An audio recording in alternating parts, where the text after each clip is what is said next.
ఎలా ఉన్నారు? బాగున్నాను సార్. అంటే సినిమాలోకి వెళ్ళాలి, ఓకే. సినిమాలో నటుడుగా నేను రాణించాలి.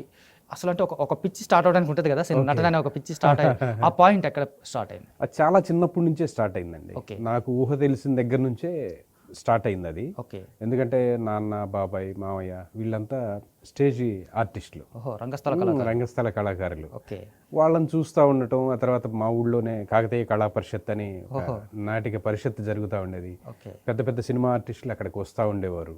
గెస్ట్లుగానా? పర్ఫార్మర్స్? గెస్టులుగా వస్తూ ఉండేవారు. పర్ఫార్మర్స్గా కూడా చాలామంది చేశారు. కోట శంకర్రావు గారు, ఓహో! పావలా శ్యామల గారు కానివ్వండి, శకుంతల గారు, మ్మ్. విద్యాసాగర్ గారు, ఇట్లా చాలామంది వచ్చి మా దగ్గర పర్ఫామ్ చేసేవాళ్ళు. ఓకే. నాటికలు కూడా వాళ్ళందరినీ దగ్గర నుంచి చూడటం, వాళ్ళ దగ్గరికి వెళ్ళి అలా ఆసక్తిగా గమనించటం, వాళ్ళు మేకప్ వేసుకుంటుంటే ఇది అలానే స్కూల్లో నాటికలు వేయటం. ఓకే. 7th క్లాస్లోనే నాటికలు వేశాను సార్. ఆహా. 7th, 8th, 9thలో నాటికలు వేయటం, 10th క్లాస్లో నాటికలు డైరెక్షన్ చేశాను. ఓ. దాంతో ఇక అది బాగా ముదిరింది. ఓకే. నేను ఇంకా స్కూల్ మానేసి ఇంటర్ కూడా చదవకుండా సినిమాల్లోకి వెళ్తాను అలా ఇలా అని చెప్పేసి ఇంట్లో గొడవ చేస్తే, చదువు అయిపోయిన తర్వాత ఆ ప్రయత్నాలన్నీ చేద్దాం కానీ ఇప్పుడైతే మాత్రం బుద్ధిగా చదువుకో అని అన్నారు. మ్మ్. ఇంకా డిగ్రీ కంప్లీట్ చేసుకొని సాఫ్ట్వేర్ కోర్సులు చేద్దామన్న ఉద్దేశంతో హైదరాబాద్ రావటం. ఉద్దేశంతో వచ్చారా? వంకతో వచ్చారా? వంకతో ఓకే. అదే. ఆ వంకతోటి హైదరాబాద్ రావటం. ఓకే.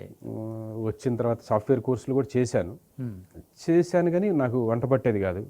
కూర్చొని స్టోరీలు రాసుకుంటూ ఉండేవాడిని రూమ్లో, డైరీలో నాకు తెలిసిన స్టోరీ నా ఊహలతోటి ఏదో రాసుకుంటూ ఉండేవాడిని. ఓకే. ఆ స్టోరీలు తెలిసిన ఫ్రెండ్స్కి అది చెప్తా ఉంటే ఒక రామోజీ ఫిల్మ్ సిటీలో చేసే ఒక ఫ్రెండ్కి చెప్పాను అప్పట్లో. మ్మ్. చెప్తే తను ఏదో వాళ్ళతో వీళ్ళతో చెప్పాను అని చెప్పేసి అన్నారు. పోసాని గారికి, పర్చూరి గారికి ఇట్లా కనపడితే చెప్పాను ఈ స్టోరీ అని చెప్పి అన్నాడు. కట్ చేస్తే 1 year తర్వాత ఆ స్టోరీ సినిమా వచ్చేసింది. ఓ. అంటే మన ఆలోచనలు కూడా పనిచేస్తున్నాయి అన్నమాట. అంటే నాకు కూడా ఇది ఉంది అన్న ఏ సినిమా సార్ అది? కాన్ఫిడెంట్. ప్రేమ పల్లకిను ఇది ఉంది సార్. సురేష్ గారు, ఆ. వినీత్ గారు ఇట్లా ఉన్నారు. ఓకే. సేమ్ అది నాకు ఏదైతే వచ్చిందో అదే ఇది రావటంతో ఓకే మనకు ఆ నరం కొద్దిగా ఉంది, పని చేస్తుంది అనిపించింది. దాంతో ఇంకొంచెం కాన్ఫిడెన్స్ పెరిగింది. ఓకే. ఇక ప్రయత్నాలు చేశాను కానీ నాకు ఎవ్వరు తెలియదు ఇండస్ట్రీలో. తెలియక అలా కొట్టుకుంటూ ఏదో చేశా, రకరకాలు చేసి ఇప్పుడు ఈ స్టేజ్కి వచ్చానండి.